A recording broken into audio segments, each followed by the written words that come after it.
स्वागत है मित्रों, आप सभी का मेरे यूट्यूब चैनल आदि जियो स्पेस पे। तो दोस्तों, आज एक न्यूज़ चल रही है कि इंडिया की जीडीपी रैंकिंग स्लिप हो गई है। उससे काफ़ी लोग टेंशन में आ गए हैं, काफ़ी लोग मायूस हैं। तो आज हम उस पर बात करेंगे कि सच्चाई क्या है और क्या होने वाला है आगे। तो अगर हम सच्चाई की यहाँ पर बात करें तो इंडिया की इकॉनमी अभी भी स्लो नहीं हुई है। इंडिया का जो जीडीपी है वो गिरा नहीं है, बल्कि हर साल बढ़ रहा है और फास्ट स्पीड से बढ़ रहा है।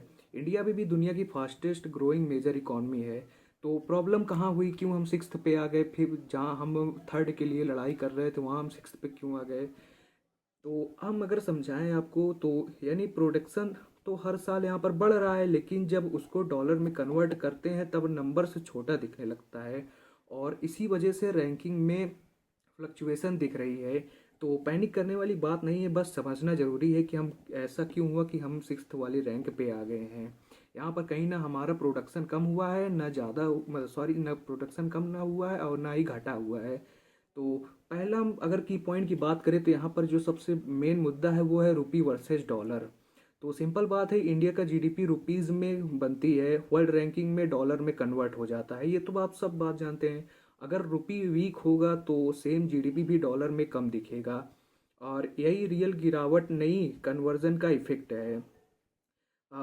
दूसरे की पॉइंट की बात करें तो अब सबसे इम्पोर्टेंट सवाल, रुपी गिर क्यों रहा है, जिसकी वजह से हमारा जो जीडीपी नंबर्स है वो डॉलर्स में कम दिखता है।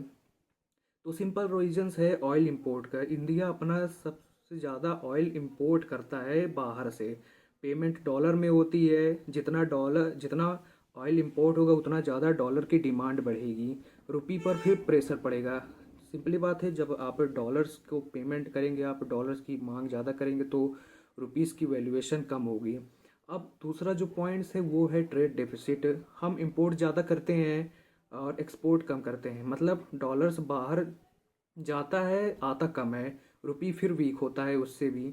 अब तीसरा जो की पॉइंट्स है यहाँ पर है रीजनल वार और ग्लोबल टेंशन की। मिडिल ईस्ट टेंशन तो आप जानते हैं, ईरान और रेड सी वाला, और स्टेट ऑफ हॉर्मूज। शिपिंग्स महंगी हो रही हैं, ऑयल प्राइसेस अनस्टेबल हैं। इस सिचुएशन में डॉलर सेफ करेंसी बन जाता है, सब लोग डॉलर्स खरीदते हैं, रुपी और वीक हो रहा है इससे। और अब तो दोस्तों, रियलिटी सिंपल है कि इंडिया में वीक नहीं हुआ है, रुपी वीक हुआ है। वो भी टेम्पररी रीजन्स की वजह से। इकोनॉमिक ग्रो तो कर रही है, इंफ्रास्ट्रक्चर बिल्ड हो रहे हैं, फ्यूचर स्ट्रांग है।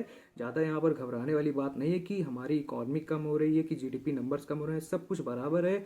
जो सबसे बड़ा मुद्दा है वो है यहाँ पर कि हमारी जो क्या कहते हैं करेंसी की वैल्यूएशन जो रुपी है उसका वो दिनों दिन कमज़ोर होती जा रही है और हमारी गवर्नमेंट की चाहिए कि इस पर ध्यान दें।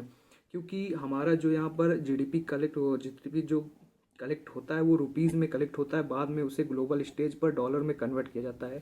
तो अगर पहले जब 83 रुपये थे एक डॉलर में, तो बाद में जब उसमें एक 320 लाख 320 लाख करोड़ को जब 83 रुपये में रख के तब डॉलर में कन्वर्ट किया जाता था, तो कहीं वहाँ पर 4.25 ट्रिलियन के आसपास हमारी इकॉनमी बनती थी।